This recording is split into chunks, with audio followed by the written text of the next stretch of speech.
I'm Dorothy Godin, broker through Max Crown Realty here in Sudbury, and welcome to Thursday Thoughts.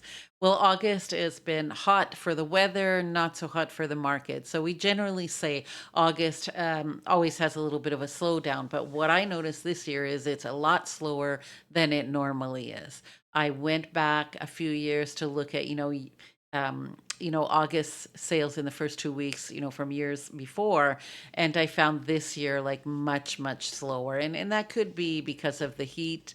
I'm not really sure. So we'll see what the rest of the month brings us. But if you're feeling that the market is slow and things are not moving, you're absolutely right. So, and generally speaking, come towards the end of August and the beginning of September, we start to rev up again. There's a little bit of a lull the first week of school, of course. So I wanted to talk about sellers and setting up the expectation of when you close and when you should be out of your house. So I know in the offer it says on the closing date that the closing will be no later than 6 p.m. Usually the latest is 5 because that's when lawyers close, and we transfer keys, generally speaking, through the lawyer. Sometimes we do transfer keys and leave them in the lockbox.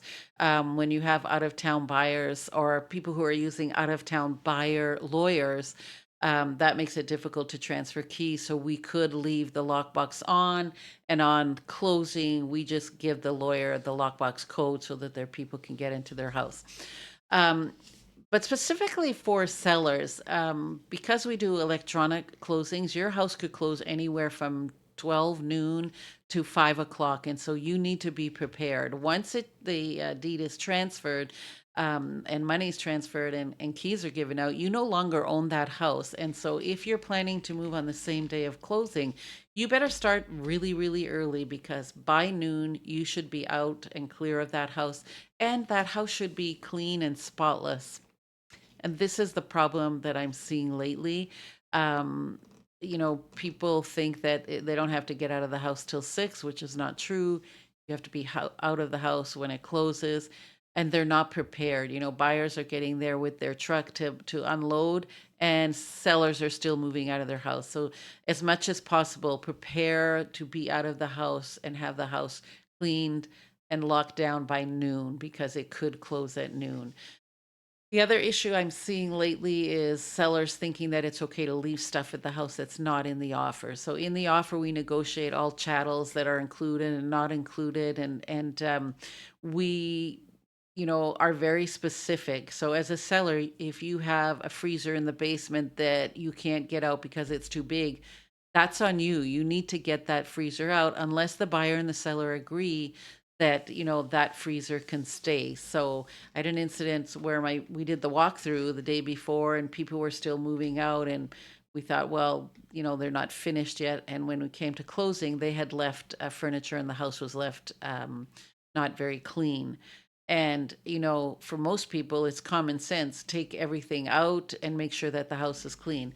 So we also have issues with, emptying sheds and emptying, the storage underneath the back porch. There's storage there and people put all kinds of stuff there.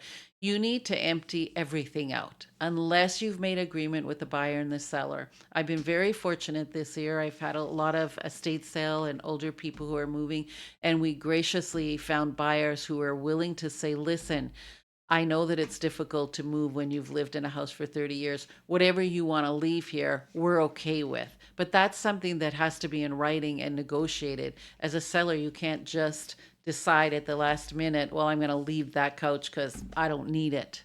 So, as a seller, and I know my sellers are great this way because we set up that expectation, but, um, get out of the house by noon.